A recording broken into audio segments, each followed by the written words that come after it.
Good was it?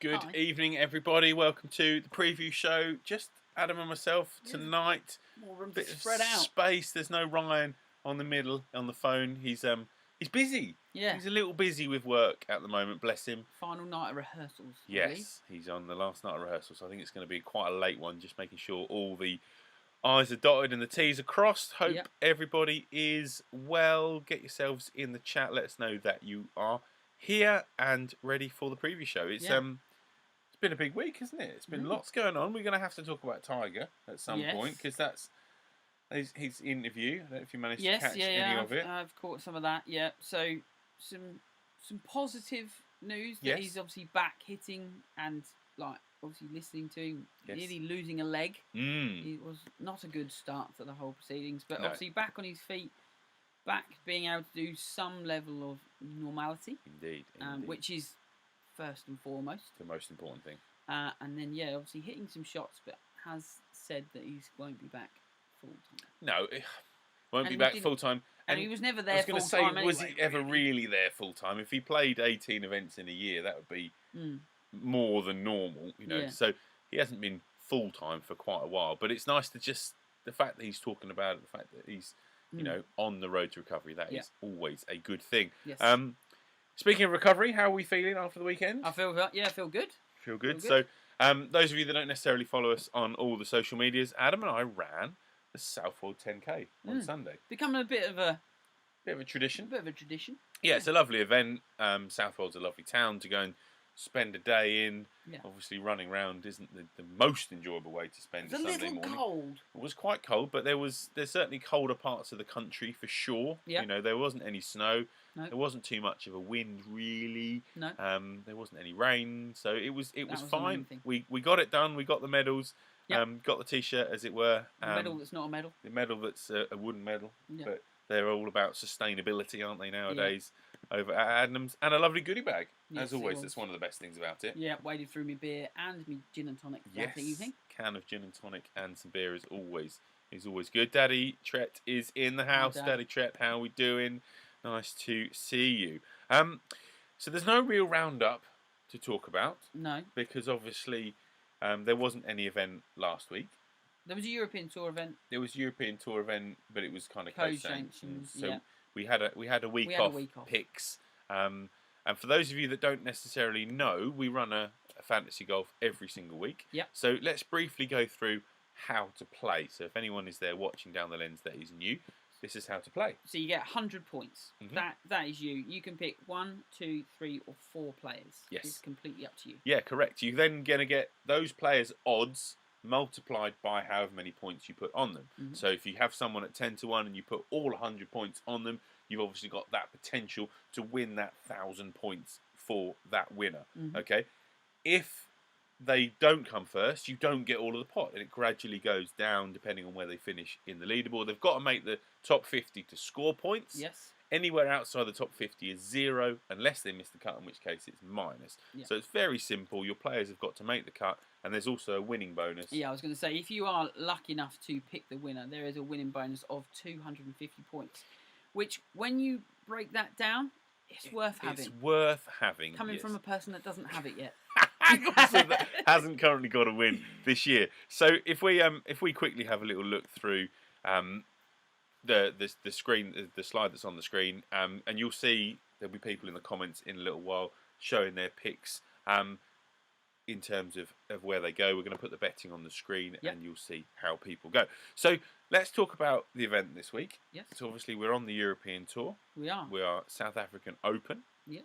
Gary Player Country Club in Sun City. Yes. So staple event. It is that they like to go there this time of year. Yeah. They have a few stretch, that run in a row. Obviously, the South African golf scene has got very strong over the last few years. It's definitely put a lot more events onto the European Tour, which is now the DP World Tour. Yeah. But yeah, it's a nice place to go. It sort of shows it at a bit of a weird time for us, like first thing in the morning. It's a really early one, isn't it?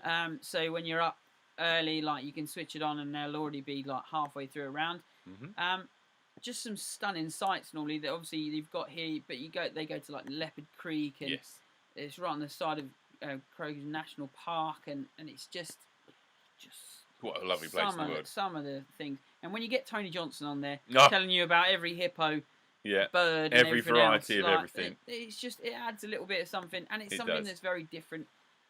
They are sort of very unique golf courses. They are sort of American in their look. Yes. But then different sort of grasses, very thick bladed grass, very different to get used to. And you've got a little bit of altitude and bits over there as well. Yeah. So, and that's one of the best things about the European Tour is because it is a world tour. It is now. They get different types of grasses to play off. You know, it's a bit like, you know, the tennis tour that has different surfaces to play off, and they do react differently. And there's a skill involved in playing those different types of courses. Yeah, and that's the same. You go on the PJ Tour, and when you hear them talking about Kikuyu grass and Poana greens and bent grass greens, and that's the sort of thing that those guys are very quick to adjust to. But we don't always sort of take that in. We take it for granted that they're just going to be very good off anything. Whereas different players will prefer different types of grasses and bits and pieces. Of course, yes. So we're going to go in a second to the betting and to the picks, but first of all, we better have a word from our sponsors. So we're lucky enough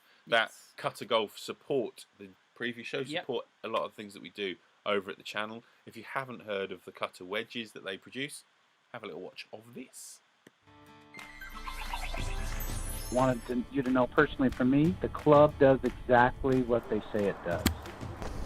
Oh, wowza. Plenty of soul to hit against the ground. Yeah, like that. Is it legal? I could use that. This club is no joke. Thanks, guys. 15 years ago, I was watching a tournament, and I saw Tom Watson hit a ball right up against a palm tree. Literally right next to a palm tree. And he couldn't stand and hit it normally. So he turned his back to the target and swung backwards.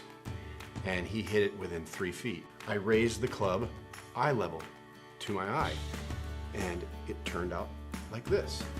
So I had this little model here. What I realized when the club swung through, it had a toe. It had a V shape like this. Why isn't there a club that has a V shape to it? After all my research, couldn't find anything. So that was my literal aha moment and said, I'm gonna make one. Just how much face there is. Yeah. We're talking more perimeter weighting, trying to keep it as square as possible for as long as possible through a multitude of different lines that you're going to hit this club from. It's so easy to hit, it goes exactly where you point it, no kidding. So there you go, guys. The Cutter wedge is something very, very different, but worth checking out. If you haven't checked out the website, go over, have a little look through, have a little read up on the Cutter wedge. Very much worth a go. Yeah, definitely something to get in your hands, have a try. Once you get over the fact that it does look very different, it just works. It just works. Obviously, for myself being a left-handed amateur, I found out of those thick, heavy, rough lies out of the bunker to just be able to sit it down, swing, pop it up straight. Yeah. Yeah, game changer for me. Game changer for me. It is. Definitely. So let's move through to the fantasy golf. So if you are in the comments, pop your picks for this week in there. Yeah. And we're going to go through the betting page by page. I'll put it on maybe 20 seconds or so per page, so you can get your picks in now. So this is a co-sanctioned event this week, so there's going to be a lot of names on this betting that perhaps don't really jump off the page. But it's whether you want to go top end and preload it and like get up the top there and try and get that win bonus, or whether you want to drop down and hope for one of those guys has a good week. The only problem with a co-sanctioned event that we've found previously is like you don't really know how good some of these people are, and also whether they're in any sort of form whatsoever. Now, correct, yes, definitely, because we're definitely not full-time followers of the Sunshine Tour for certain. The only thing that we do know from our extensive knowledge of World Golf is that whenever there's an event in South Africa, normally the South Africans do pretty well. Yeah. We're going to say that now, and they'll all be terrible. But yeah, generally so, they are very, very good on their home turf. They do tend to be, yes. So there we go. They're just going through the last page now. So yeah, if anybody is out there watching and wants to put some picks in, none of the usual regulars in the chat at the moment, but I'm sure they'll come in very soon. Do you want to do your picks first? Get yours in, Dad, as well.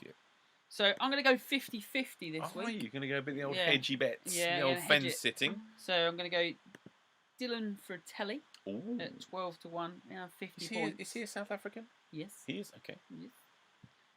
And I'm going George Coetzee at 33 to 1. Nice. I like those picks. Very good. Yep. I mean, we say it every week and then we're terrible. Yeah. So I might as well pick two people up the top. I've got half a chance. Half a chance, exactly. So I'm not picking any of those players, which is a good thing. That spreads it around a little bit. I'm going to go 4 players I'm going for. So Wilco Nienaber. Yeah. Just because, he smashes it, doesn't he? Absolutely smashes it. And hopefully he can come out up the top of the leaderboard there for me. I'm going Xander Lombard. Yeah. Because why not? JB Kruger. Oh, saw him in the field. I thought, I haven't really heard much about JB for a little while. So I thought I'd go for JB Kruger. Loves a collar up. He does love a collar up. So we've got 30 points on Nienaber, 20 points on Xander Lombard, 30 points on JB Kruger, and then 20 points on Clayton Mansfield, because his name sprung out at me at the bottom of the leaderboard. English. Yeah, I just thought just thought, there we go, Clayton Mansfield. It's a nice name. Hopefully he's going to have a good week at 2,000 to 1. So the bookies don't think he's going to have a good week, but we can live in hope. Yeah. Have we got any texts coming in from anybody down there in land? Only Mr. Swanton. Now, so the problem is he knows that sort of stuff, doesn't he? Yeah. So he reckons it's been cancelled, which is controversial. This is controversial. I'm waiting for him to reply. And Mr. I'm going Swanton to go. has got into the text and said he thought this week's event had been canned because of COVID. Let's have a look. Let's have a look. It wasn't this morning canned. Oh, looks like it might have been. Is this it? Yeah, but that's the right one. It's the right event. That's the right date, isn't it? Sorry, yeah. Has it just gone to? If you we'll be the SA Open Championship, Sun City. Yeah, so this one is 4 days ago, saying that it will be the last event due to the travel restrictions being imposed into South Africa. Ah, there we go. So that was Sky, but that was 4 days ago. Should we go to news? Let's see the old news tab. 1 day ago. There you go, top one. He's set. Yeah, his field is set. Set for this event. Yeah, as far as I would have said it's now gone to a Sunshine Tour event. What, we don't think there's anything to do with European? You think they might have? Yeah, they think they might have pulled out, declassified it. Declassified it. Well, there we go. Interesting. But that's fine. We've still got betting for it. It will still go ahead. It looks like it's going ahead. So yeah, get in the old even more reason to pick a South African player. Yeah, definitely. Now it's just all South Africans pretty much. Here we go. Yes, hopefully those players that are all the planning has just gone clear out the window for us. But there you go. All that planning. It's all good. So, just briefly before we go, we're going to have a quick chat about these things that you might have seen in front of us. So, we have a little Christmas gift idea to go along with our ball marker that's already available on our merch store at pgli365.co.uk. You can get yourself a personalised PGLI365 scorecard holder. Yes. Now, essentially, the way it works is you can have either of these two logos, so either the text logo that Adam's got or the circular logo that I have, and you can have one line of text across the top. That is yours to pick. So obviously we've both gone with our surnames. You've added a Y on there, and they're actually really nice. I've been using this over the last week or so. You've got a nice little bottom bit in here to put your scorecards in, and a nice little pencil holder. And what I like is you've got two elastic bits at the top, so depending on how long the scorecard is, you've got plenty of space in there. And then you've got one nice big strap across the top to put bits in. I've put my yardages, and then I've got an old bit of scorecard that's got my putting swing length distances in. Also at the top, which I noticed, you have a insert in here, so that goes all the way through. So if you've got like a notepad or something that's foldable, you could hook it in there. Or some of the yardage books obviously flip over the front. And of course the all essential pencil and rubber comes included as well. Nice little gift idea for Christmas. So have a little. Ryan has it in a different colourway. So Ryan has it in a tan colour. Ace Custom, you can see the difference in that. He got it in a tan with the black writing. Yes, exactly. Yeah, I have got. I could probably dig out a picture and put it on the screen. But if you have a look over at the website, it's all on there ready for you to purchase. So yeah, if you fancy one of those, go for it. We're going to end it there. I think we're not getting much in the chat this week for whatever reason. So, but it was nice to get on. have a show again after the last week of not being there. Yes. Yeah, I hope everyone has a good week of golf. Yeah. As always, have you got anything planned? No golf this week. Although I hit some shots tonight and really need to get some practice in. Haven't really. I find it really hard to get motivated this time of year. Okay. Need something to play in, but there ain't a lot to play in. Not much going on. Suffolk Alliance isn't on at all this year. Is it not? They've cancelled that again this year, have they? Yeah. So our next day is a fun day on the 17th of December. Then. Yes. That's about the next time we're going to play. Newmarket. Which will be fun. I haven't played Newmarket in a little while, so that's good. I haven't played in a while. No. Good. So on that bombshell. We shall see you next week. Thanks as always for tuning in and watching. If you're watching this back and it's before Thursday, we've obviously got time to put your picks in the comments. If you're one of the Patreons and you're watching, thank you very much for assisting us with the channel. It's always good. Get your comments either if you've got our numbers, text us to us, emails, anything like that. Here we go, Daddy Trett's Lee just want to hang us on for a little longer, as we're about to cut to the outro. No, Dad. Oh, you haven't. He's gone for Garrett Higo, George Kurtzia, Justin Harding, and William Kurtzia. Yeah. Will W. Kurtzia. I take it that's 25 across the board with Dad. Good work. So Mr. Swanton has said it's been dropped from the European Tour schedule. Yeah, okay. But he's gone for Jaden Sharper. Jaden who? Shaper. Sharper. Nice. Cool. Nice. Good picks, Ben. Well done. Excellent work. As I thought we were going to come first and second. Oh, I know. Now we're like third and fourth. Yes, they're both going to beat us, as always happens. Do. Yeah, so obviously next week we'll be back with Ryan with the full graphics that we normally produce for the show. Obviously, no point producing any graphics this week because there wasn't any update to the leaderboard. So, on that note, we shall see you all next week. Bye-bye. See you later. Good one.